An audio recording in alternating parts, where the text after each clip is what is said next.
Welcome back to the deep dive. So our mission here is pretty straightforward. We take a whole load of sources on someone or something complex, and we boil it down, give you the key insights, the stuff you really need to know. Right, the shortcut to getting properly informed. Exactly. And today, we're peeling back the layers on Wagner Mourы.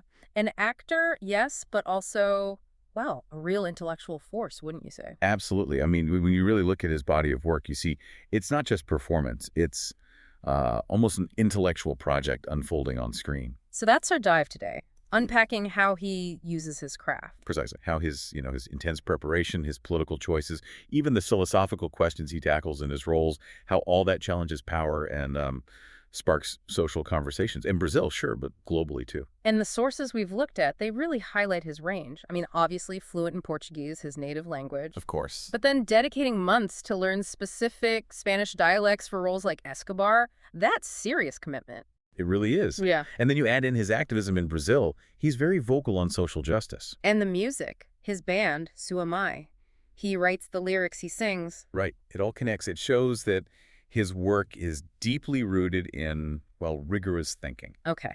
So the plan is to go beyond just, oh, he played Pablo Escobar. Way beyond. We need to understand how he approaches these things. So we'll look at his roles almost like research projects. Connect the acting directly to his activism. Yes. And then dig into the philosophical ideas sort of embedded in the characters he chooses. Okay, let's unpack this, starting with his process. Because the way he prepares, it really does turn acting into a kind of intellectual investigation. It absolutely does. Take Narcos, playing Pablo Escobar. The research, according to our sources, was just immense. Staggering, yeah. He didn't just, read a few history books. He immersed himself in Colombia's history, the really turbulent parts, trying to grasp the whole socio-political mess that kind of allowed the Medellin cartel to thrive. And exploited the very systems meant to stop them, yeah. And that intellectual effort, it started with the language itself. Right, the Spanish. Yeah, I mean, he's a native Portuguese speaker. Yeah. So he had to essentially, rebuild his linguistic framework for Colombian Spanish. Not just conversational Spanish either, right? No. Months of study, focusing on the specific regional accent, the cadence, even Escobar's unique speech patterns. And this wasn't just showing off. No. It was about respect. Respect for the culture, the history. Getting the dialect right, he felt, was crucial for grounding the performance in, well, reality. And that focus on authenticity, that lets him tackle the really tough questions. The sources make it clear he wasn't aiming for a simple villain, a caricature. Not at all. He was digging into the psychological contradiction. How does someone, build schools and houses for the poor? While ordering hundreds of killings. Yeah. That's the absolute core of it, the contradiction. So how did he approach that? He had to explore the psychology of self-justification. How do you rationalize extreme violence as maybe a necessary tool for a bigger, maybe even philanthropic goal? Wow. He looked into Escobar's background, the poverty, the resentment towards the elite things that fueled this criminal empire builder mindset as he saw it. It provided the internal logic, how we're twisted. And you see that same kind of deep dive, that meticulousness, in his earlier big role in Brazil, Captain Nascimento, an elite squad. Copa de Elite. Oh, absolutely. A cultural phenomenon in Brazil. To play the leader of BOPE, the elite police unit, he didn't just hang out with cops. He studied police manuals, did tons of interviews. And really focus on the psychological damage, right? The toll that constant violence and institutional corruption takes on those officers. Yeah. And that connects the role directly to real-world issues, to policy. His performances aren't just drama, they're social commentary. By researching BOPE so intensely, he showed the human cost of a system demanding violent efficiency. Makes you ask where the line is between protecting people and becoming, well, part of the problem, state-sanctioned brutality. Exactly. Which leads perfectly into the next point. Right. For Moura, his art and his citizenship, they aren't separate things. They feed each other. Completely inseparable. Yeah. His identity as an artist and his activism are intertwined.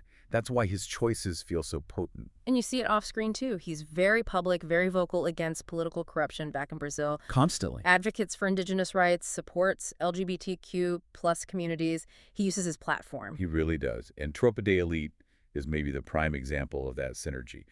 That film was, well, explosive in Brazil. Huge controversy, right? Massive. It forced this national conversation about police violence, corruption, the militarization of policing in the favelas.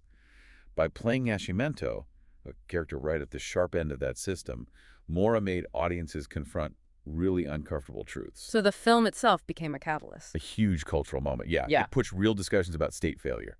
And here's where it gets really interesting, I think. His activism isn't just about the roles he picked. Oh, it goes further. The sources mention public endorsements of progressive politicians, joining protests against authoritarian measures, and using his international interviews to amplify voices from Brazil that might not otherwise be heard globally. So when he plays these characters struggling with morality inside oppressive systems, the act of choosing and portraying them is the activism. It's cultural criticism, it's resistance. He's holding up a mirror. A mirror, yes, but also trying to be a catalyst for change, challenging how we think about heroes, villains, and broken systems. Which brings us to the philosophy embedded in all this. Right, because his work consistently dives into these big, heavy questions. What makes us who we are? Where does our personal responsibility stop? Is redemption even possible when you're caught in cycles of violence? What's fascinating here is that grappling.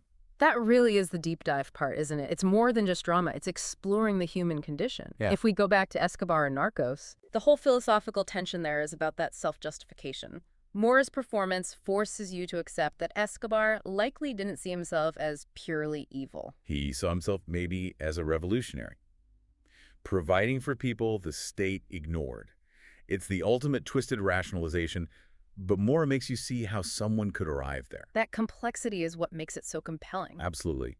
Showing a man who could order horrific violence and then, minutes later, be incredibly tender with his family. It shatters easy categories. Black and white thinking just doesn't apply. His work lives in those shades of gray, the messy reality of human choices. And we see that same ethical struggle in Mariella, the film he directed in 2019. A really powerful film about Carlos Mariella fighting the Brazilian military dictatorship. And it tackles revolutionary violence head-on, but without making him a simple hero. Exactly. It asks that classic, difficult question. When you're fighting a truly oppressive, murderous regime, do the ends justify the means? Marighella chooses armed struggle, bank robberies, sabotage. Against state terror. Right. And Moura doesn't give you an easy answer. He shows the character wrestling with the immense moral weight of those choices, the psychological cost of trying to stay ideologically pure when violence becomes your tool against oppression. So the recurring philosophical themes in his characters are often about this clash between what an individual wants or believes is right and the huge social forces pushing against them. Deterministic forces, The nature of justice when society itself is deeply unequal, and just the sheer mental burden of trying to be moral in a corrupt world. And that burden, that complexity, that's key to his artistic signature. He shows the world as it is, complicated, contradictory, ethically demanding. His characters rarely get neat endings. No tidy resolutions. Because real life, real change, real justice, they're ongoing, messy processes. And that intellectual drive, it doesn't switch off when the director yells cut. It extends into his music, too, with his band Sua Mãe. Which translates to your mother, right? Already a bit provocative. It is. Sets a tone. And the music definitely follows through. As the lyricist and singer, he's channeling the exact same intellectual and activist vibe we see on screen. It's a mix of rock, Brazilian rhythms. And the lyrics are pretty direct. Commentaries on Brazilian identity, social inequality, government failures. It's all one project, really. When you look at the themes in his songs, political corruption, fighting for self-expression, personal versus collective freedom. It's the same territory he explores in Tropa de Elite or Marighella. It's consistent. So why music? What does that add? Well, I think music offers him this unfiltered channel. There's no character layer, no director, no studio notes, really. Just him and the audience. Right. The stage is a platform for direct commentary, sometimes direct political speech. It lets him test ideas, maybe, that then feed back into his character work later. It's this continuous loop. Between the raw thought in the music and the nuanced performance on screen. Yeah, the definition of a complete artist intellectual, I'd say. So what does this all mean, then, when we think about his legacy, his impact? Well, first, there's the international recognition. Awards like the Golden Eye, the Zurich Film Festival, they acknowledge the artistic quality. Sure, the validation. But his deeper impact is cultural, I think. He's become this important bridge, bringing complex Brazilian stories to a global audience. through things like Narcos, and just by being so open about Brazilian politics, people worldwide are engaging with Latin American realities that aren't simplified or stereotyped. Exactly.